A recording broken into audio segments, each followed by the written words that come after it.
एक आदमी को जादुई क्रेयॉन मिला जिससे वह कुछ भी पा सकता था। हवा में आकृति बनाते ही वह हकीकत बन जाती। घर लौटकर वह इसे बेटे को दिखाने को बेताब था। उसने एक ड्रैगन फ्लाई बनाई। फूंक मारते ही वह जी उठी। वह अपने सिद्धांतों पर अडिग रहा और कभी किसी को नुकसान नहीं पहुंचाया।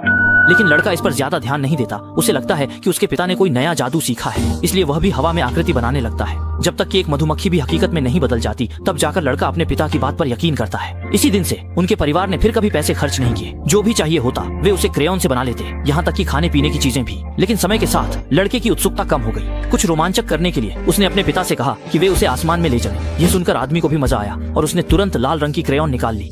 बिना कुछ कहे वे पार्क में ही चित्र बनाना शुरू कर देते हैं। बस एक पल में आदमी हल्का सा जोर लगाता है और अगले ही सेकंड विमान का प्रोपेलर घूमने लगता है। लड़का कुछ समझ पाता उससे पहले ही एक निजी विमान अचानक प्रकट हो जाता है। फिर वे तीनों उस विमान में बैठ जाते हैं और आसमान में उड़ने लगते हैं। कुछ अलग तरह का रोमांच पाने के लिए पिता नियंत्रण छड़ी को खींचते हैं और विमान हर मिनट 60 सेकंड की रफ्तार से ऊपर की ओर बढ़ता है। लेकिन तभी अचानक एक हादसा हो जाता है। विमान अचानक नीचे गिरने लगता है। डर के मारे लड़का बहुत घबरा गया। अच्छा हुआ कि पिता ने संकट के समय भी धैर्य नहीं खोया और पैराशूट बटन दबा दिया, जिससे पूरा परिवार एक बड़ी मुसीबत से बच गया, वरना वे सब बुरी तरह गिर सकते थे। यकीनन इस घटना के बाद लड़का